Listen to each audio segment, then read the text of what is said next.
हम कर रहे थे फ्रेंड्स वो सारे क्वेश्चन जो एसएससी ने 2025 में जो भी आपके लेटेस्ट एग्जाम हुए हैं, एसएससी सीजीएल हो, सीएचएसएल हो या फिर सीपीओ हो, जो भी एसएससी के मतलब दिल्ली पुलिस कांस्टेबल हो, जो भी एग्जाम हुए वहां से 100 क्वेश्चन वो उठाए हैं। उसमें आपका वो लेटेस्ट टाइप सारे कवर हो जाएंगे 100 क्वेश्चन में। वो सारी टाइप हमने उठाई है जो क्वेश्चन कहीं ना कहीं पूछे गए हैं और जिस टाइप के क्वेश्चन आपके एग्जाम में पूछे जा रहे हैं हाल फिलहाल में।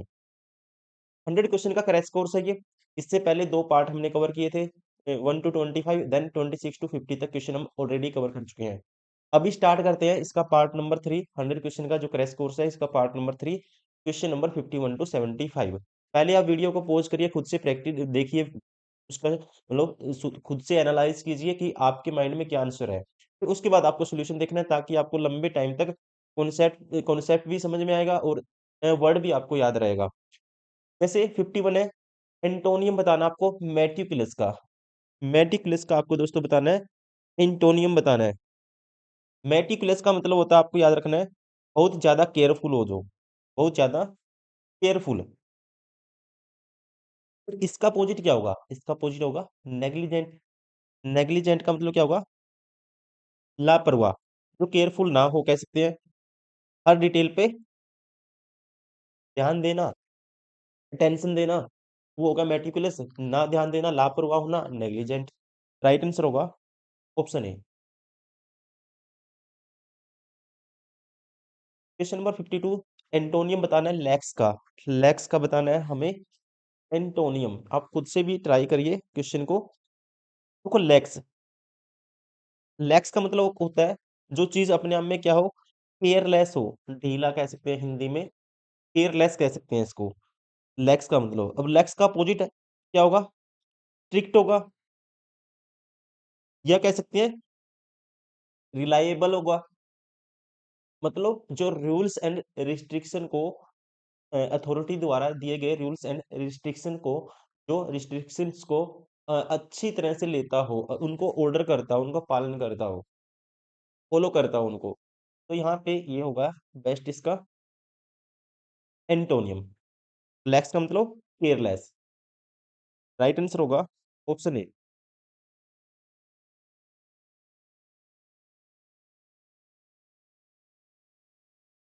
Question number 53, choose the antonym of prominent. Prominent का मतलब साफ दिखने वाला, जो साफ दिखता हो, स्पष्ट हो, जो चीज स्पष्ट हो। फेमस हो कह सकते हैं, फेमस भी होता है इसका। और इसका जो उल्टा होगा एंटोनियम होगा, ये होगा ऑब्सक्योर। मतलब जो फेमस ना हो, जो फेमस ना हो, जो दिखे ना सबको, तो दैट इज ऑब्सक्योर। मतलब अस्पष्ट हो जो। राइट आंसर होगा option a. Question number 54,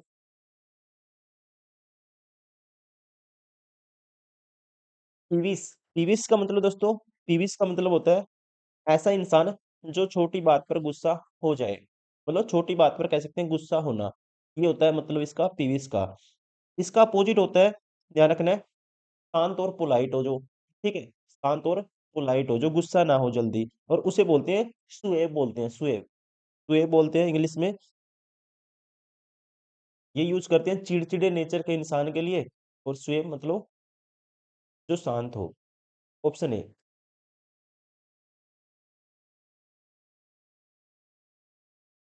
question number 55, choose the correct one word substitution for. One word substitution आपको बताना है, a person who is indifferent to pleasure और pain. A person indifferent to pleasure और pain, मतलब जो ना ज्यादा खुश हो ना ज्यादा दुखी हो किसी भी सिचुएशन में। मतलब जो इमोशंस कह सकते हैं कम दिखाए, जो भावुक भावुक ना हो, तो उसके लिए एक वर्ड यूज किया जाता है टोइक। इसका यूज किया जाता है, टोइक का यूज किया जाता है दोस्तों। तो ट्रिक है याद करने की, stone plus ice. Stone plus ice, stone मतलब पत्थर, आइस मतलब बर्फ। तो साधु महात्मा होते हैं, कहीं बर्फ में जाके वहां पे तपस्या करते हैं, वो सुख दुख में हमेशा समान रहते हैं। इस तरह से रिलेट करके याद कर सकते हो। राइट आंसर होगा option b. Question number 56, select one word a brief note और explanation added alongside a diagram or passage to provide clarity और कंटेक्स्ट। क्लैरिटी और कंटेक्स्ट मतलब कह सकते हैं बुक या डायग्राम के साइड में लिखा हुआ जो नोट होता है छोटा सा, ये ठीक है, या समझाने के लिए जो छोटा नोट लिखा होता है, उसे क्या कहते हैं? उसे क्या कहते हैं? स्मॉल एक्सप्लेनेशन नोट को क्या कहते हैं? दैट इज एनोटेशन बोलते हैं उसको, जो कह सकते हैं ए ब्रीफ नोट और explanation added alongside a diagram और पैसेज टू प्रोवाइड क्लैरिटी और context, that is called annotation. Right answer option B. दोनों ऑप्शन सेम है, ठीक है, दो ऑप्शन सेम सेट किए हुए हैं ऑप्शन, ठीक है, ये करेक्ट होगा annotation. Question number 57।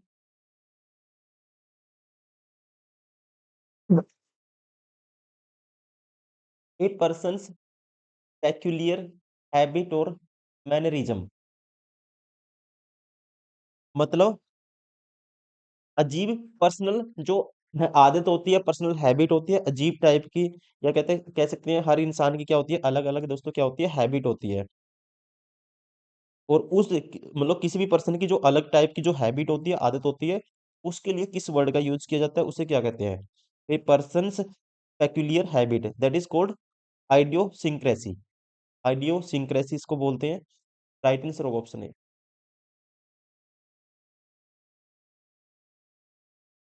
Question number 58। One word substitution बताना है आपको। Word in the following sentence, underline group of the words in the following sentence. यह अंडरलाइन नहीं किया हुआ, मैं इसको पढ़ के देखता हूँ। Despite recent superficial moves towards political reconciliation, Libya remains in the grip of a bloodstained, corrupt military exclusive circle of people with a common purpose। मतलब यहाँ पे मतलब निकल के आता है, मतलब ये पूछता है छोटा सा जो ग्रुप होता है जो सिर्फ अपने लोगों को इंक्लूड करता है, उस ग्रुप को क्या कहते हैं? मतलब लिमिटेड लोगों का जो ग्रुप होता है उसे क्या कहते हैं दोस्तों? ठीक है, उसे क्या कहते हैं? उसे बोलते हैं, आपको ध्यान रखना, उसे बोलते हैं, इसके लिए यूज किया है इसने, ये अंडरलाइन है, एक्सक्लूसिव सर्कल ऑफ पीपल। इसे कहते हैं, आपको याद रखना है, क्लिक क्यू। क्लिक बोलते हैं इसको। राइट आंसर होगा option C.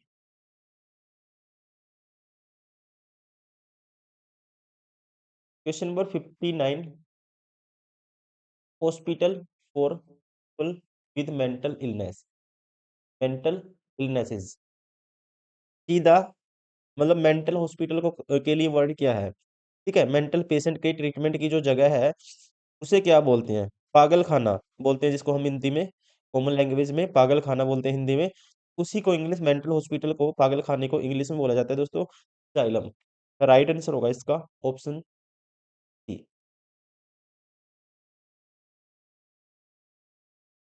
Question number 60। A building where animals are butchered, मतलब उस बिल्डिंग को क्या कहते हैं जहाँ जानवरों को काटा जाता है, ठीक है, जानवरों को काटा जाता है, तो उसे बोलते हैं इंग्लिश में क्या बोलते हैं? आपको पता होना चाहिए। स्लोटर हाउस बोलते हैं, और स्लोटर हाउस को या कत्ल खाना भी बोलते हैं इसको हिंदी में। और इसी को इंग्लिश में एक वर्ड है इसके लिए, कसाई खाने के लिए, एबेटर।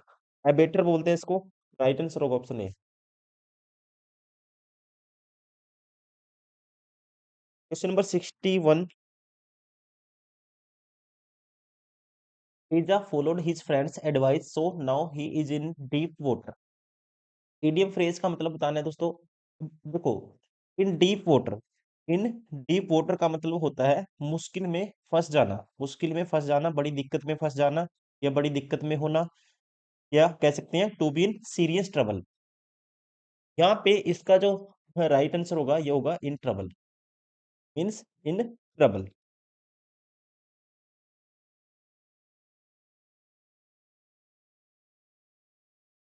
Cut the Gordian knot, cut the Gordian knot मतलब जब कोई प्रॉब्लम को सीधे और स्ट्रॉन्ग तरीके से सोल्व करना, या सोल्व करे, उसे ही कहते हैं। जब कोई प्रॉब्लम को सीधे और स्ट्रॉन्ग तरीके से सोल्व करना, या कह सकते हैं मुश्किल को सीधे तरीके से हल कर देना दोस्तों, मुश्किल सिचुएशन को सीधे तरीके से हल कर देना। To solve a difficult problem decisively. तो यहाँ पे जो वर्ड इसका मीनिंग निकलेगा बेस्ट है सोल्व ए प्रॉब्लम बोल्डली, सीधे तौर पे किसी समस्या का समाधान कर देना। Test the music, test the music most famous है, ये कहीं ना कहीं पूछा जाता है। टेस्ट द म्यूजिक का मतलब होता है अपनी गलती का अंजाम भुगतना, अपनी गलती का अंजाम भुगतना। टू एक्सेप्ट कह सकते हैं इंग्लिश में पनिशमेंट ऑफ कंसिक्वेंसेस, अपने परिणामों का भुगतान करना कह सकते हैं। तो यहाँ पे जो राइट आंसर होगा बियर कॉन्सिक्वेंसेस।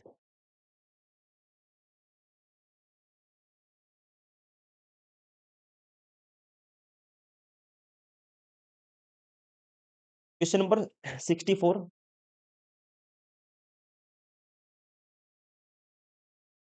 पुल समवंस लेग मीन, पुल समवंस लेग इसका मतलब आपको बताना है। पुल समवंस लेग मतलब, इसका मतलब होता है मजाक करना, ठीक है, मजाक करना, सीरियसली ना बोलना, मजाक बनाना कह सकते हैं।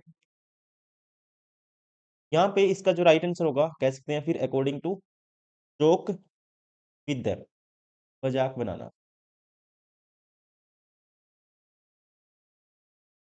What does the idiom to leave no stone unturned, इसका मतलब बताना है। To leave no stone unturned मतलब कि इसका मतलब होता है दोस्तों पूरी कोशिश करना, कुछ भी बाकी न छोड़ना, पूरे प्रयास कर लेना अपनी तरफ से, ठीक है, या कह सकते हैं हर मुमकिन कोशिश कर लेना अपनी तरफ से। To try every possible way, तो हर तरीके आजमा लेना। इसका मीनिंग होगा, राइट आंसर होगा सर्च थ्रूली, ठीक है, ये इसका बेस्ट है। सर्च थ्रूली मतलब हर तरह के प्रयास कर लेना।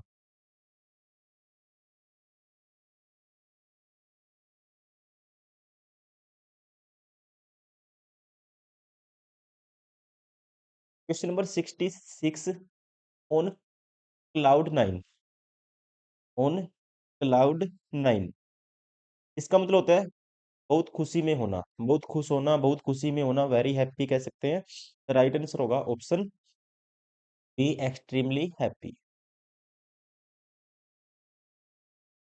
Question number 67। What does the idiom clutching at straws mean, इसका मतलब क्या है clutching at straws, clutching at straws. इस इडियम का मतलब आपको बताना है, इस इडियम का मतलब आपको बताना है। इसका मतलब होता है आपको याद रखना है दोस्तों बहुत ज्यादा खुश, या कह सकते हैं जब उम्मीद लगाना क्या होता है बेकार होता है, जब उम्मीद लगाना बेकार हो फिर भी ट्राई करते रहना, ठीक है, बिना वजह से उम्मीद लगाना कह सकते हैं ट्राइंग होपलेस सॉल्यूशंस, जहाँ पे कोई भी रिजल्ट नहीं निकलेगा फिर भी उम्मीद लगाते रहना। राइट आंसर होगा hoping without reason. Question number 68। Misspelt word आपको बताना है, इसमें कौन सा है मिस, मिस स्पेल्ट वर्ड आपको बताना है।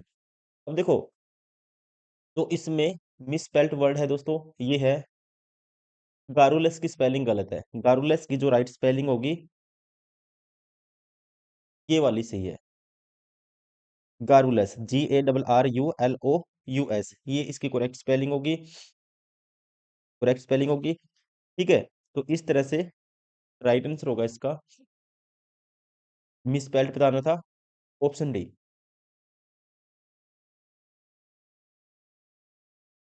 यहाँ पे भी आपको बताना है करेक्टली स्पेल्ट बताना, आपकी बार इसमें से करेक्टली स्पेल्ट वर्ड कौन सा है। प्राइविलेज की स्पेलिंग दोस्तों आपको बतानी है, प्राइविलेज की जो करेक्ट स्पेलिंग होती है ये होती है PRIVELIGE, प्राइविलेज, बाकी सारी स्पेलिंग गलत है। इनकरेक्टली स्पेल्ड वर्ड आपको बताना है इन the following sentence and select it's correct spelling form of the given option, correct spelling आपको बतानी है, कौन सा इनकरेक्ट है उसकी करेक्ट स्पेलिंग आपको बतानी है। ये स्पेलिंग गलत है, इसकी राइट स्पेलिंग होगी एक्विटेंस, ACQUAINTANCE, ऑप्शन बी।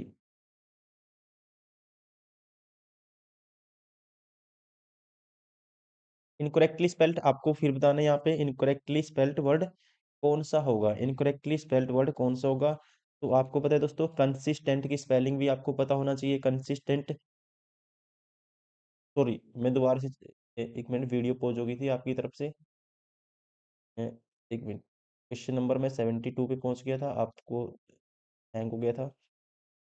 71 है, select the incorrectly spelled word, इसमें से इनकरेक्टली स्पेल्ड वर्ड आपको बताना है। तो इसमें दोस्तों जो इनकरेक्टली स्पेल्ड वर्ड होगा, ये होगा ये, एक्वायर। एक्वायर की स्पेलिंग होती है ए सी आएगा इसमें, ठीक है,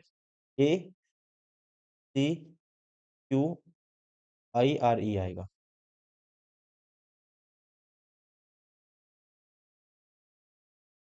अब इसमें कंसिस्टेंट, देखने से पता लग रहा है कंसिस्टेंट की स्पेलिंग आपको पता ही होगा। कंसिस्टेंट की स्पेलिंग में क्या आता है, ये सी नहीं आता है, ठीक है, बाकी ठीक है, कंसिस्टेंट, कोई लगातार काम करते रहना, कंसिस्टेंसी मेंटेन करना।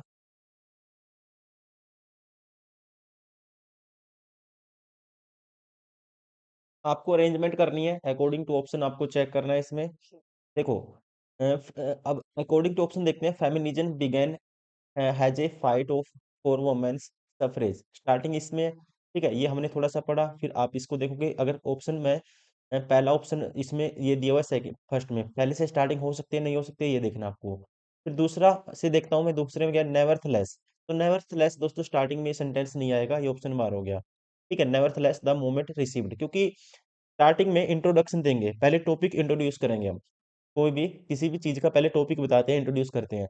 तीसरा देखता हूँ, conservatives viewed the feminist movement has threatening to family values with fears that women would, और फोर्थ में देखता हूँ, the evolution of feminism has been transformative journey reflecting changing society's attitudes and the struggles for gender equality. अब fourth में क्या है, introduction दी हुई है, तो स्टार्टिंग में इंट्रोडक्शन आएगा। अगर मैं ऑप्शन डी उठाता हूँ, पहले इंट्रोडक्शन है, अपने आप में इसमें इंट्रोडक्शन दी हुई है, फिर उसके बाद, इंट्रोडक्शन के बाद दोबारा से देखो रिलेट भी किया है, फेमिनिज्म को रिलेट भी किया है, feminism began a as a fight for women's suffrage and then expanded to include social discrimination, workplace inequalities and reproductive rights. अब इंट्रोडक्शन देंगे पहले, फिर थोड़ा सा डिटेल बताएंगे, इसमें डिटेल बताई हुई है, देखो इससे रिलेट हो पा रहा है ये, डिटेल बताइए। और फिर इसमें नेवरथलेस, फिर यहाँ पे ओपोजिशन की है दोस्तों, अपने आप में फिट होता है, ठीक है। तीसरा में कहता है, conservative viewed the feminism movement threatening of to family values with fears that women would abandon traditional roles has wives and mothers. अब यहाँ पे क्या किया इसने, यहाँ पे ओपोजिशन किया है, इसमें ओपोजिशन के बारे में बताता है, और फिर लास्ट में इसने सपोर्ट किया है, इसका मतलब फिट बैठता है डी, राइट आंसर होगा ऑप्शन डी। इसी तरह से आपको जल्दी से जल्दी क्वेश्चन सोल्व करना हो, आपको रिलेशन देखना है, ठीक है, कई बार हम ग्रामेटिकल चेक करते हैं, कई बार आप डायरेक्ट मीनिंग निकाल के भी चेक कर सकते हो। एक पहले इंट्रोडक्शन देखो, इसमें कैसे आप सेंस समझ सकते हो, पहले इंट्रोडक्शन देंगे, फिर क्या करेंगे, थोड़ा सा डिटेल बताइए, फिर ओपोजिशन किया, फिर आखिरी में क्या किया, फिर लास्ट में फिर सपोर्ट किया, राइट आंसर होगा ऑप्शन डी।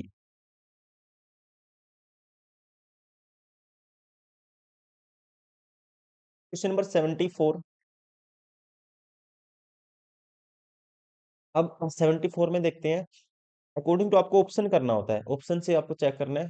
पहला, स्ट्रॉन्ग पासवर्ड इंस्क्रिप्शन, मान लो पहला ये ऑप्शन उठाता हूँ मैं, दो से स्टार्टिंग हो सकती है नहीं हो सकती है, पहले देखो स्टार्टिंग कहाँ से होंगी, strong password in encryption and awareness can help prevent cyber crimes, ठीक है, ये सारी चीजें साइबर क्राइम में हेल्प करती हैं। और पहले में कहता है, cyber security is a growing concern in the digital age. तो दोस्तों सबसे पहले हम क्या करते हैं, किसी भी चीज की डेफिनेशन देते हैं, एक्सप्लेन बाद में करते हैं, पहले डेफिनेशन आनी चाहिए, ये ऑप्शन बार हो गया, ये ठीक है। अब फोर्थ में कहता है, इट मीन्स प्रोटेक्टिंग, किसका मतलब, ये तो वैसे ही बार हो गया, किसका मतलब, उससे पहले कुछ बताएंगे ना, स्टार्टिंग इससे नहीं होगी, फोर्थ से। तीन से देखता हूँ, hackers use advance techniques to steal personal, देखो अब आप सेकंडों में इस क्वेश्चन को सोल्व कर सकते हो। अब पहले डेफिनेशन बताएंगे ना, ऐसे थोड़ी ना, पहले हैकर के बारे में बताएंगे, कैसे कैसे वो क्या क्या करते हैं, कैसे कैसे इंफॉर्मेशन लोगों की चुरा लेते हैं, वो बात बात की बात है।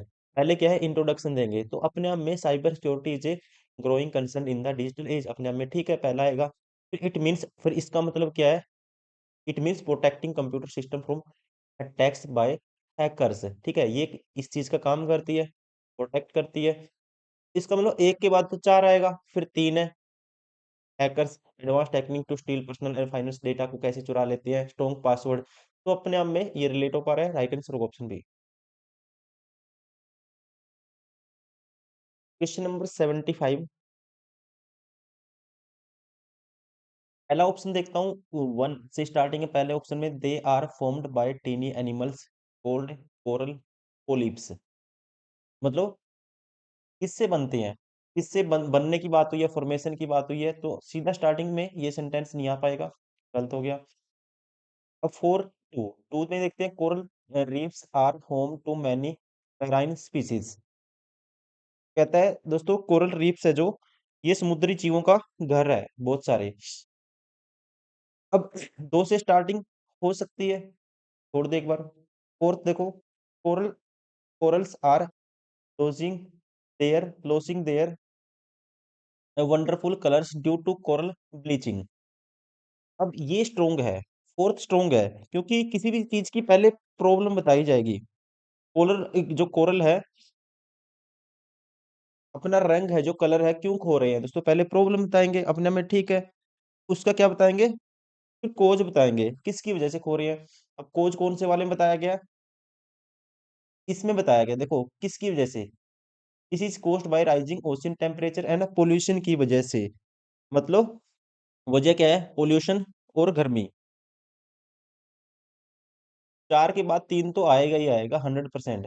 ये भी ऑप्शन बार हो गया, ये भी बार हो गया, ठीक है, क्योंकि पहले क्या बताएंगे, प्रॉब्लम बताएंगे, ना कि सीधा coral reefs are home to many marine species, बहुत सारी प्रजातियों का घर है। अब पढ़ के देखो, फोर्थ के बाद तीन आएगा, मतलब कोरल रीफ्स का जो रंग है, मतलब रंग उसका क्या हो रहा है दोस्तों, रंग अम, बिगड़ रहा है, लूज हो रहा है रंग, किस वजह से, टेम्परेचर और पोल्यूशन की वजह से। और ये क्या है, समुद्री जीवों का घर है। कोरल क्या है, coral reefs are home to many marine species, प्रजातियों का इनका घर है। They are formed by tiny animals called coral polyps, मतलब इससे बनते हैं, टीनी एनिमल्स से बनते हैं, जिसे क्या कहते हैं, कोरल पोलिप्स कहते हैं। अपने आप में बेस्ट है, ऑप्शन सी इज करेक्ट।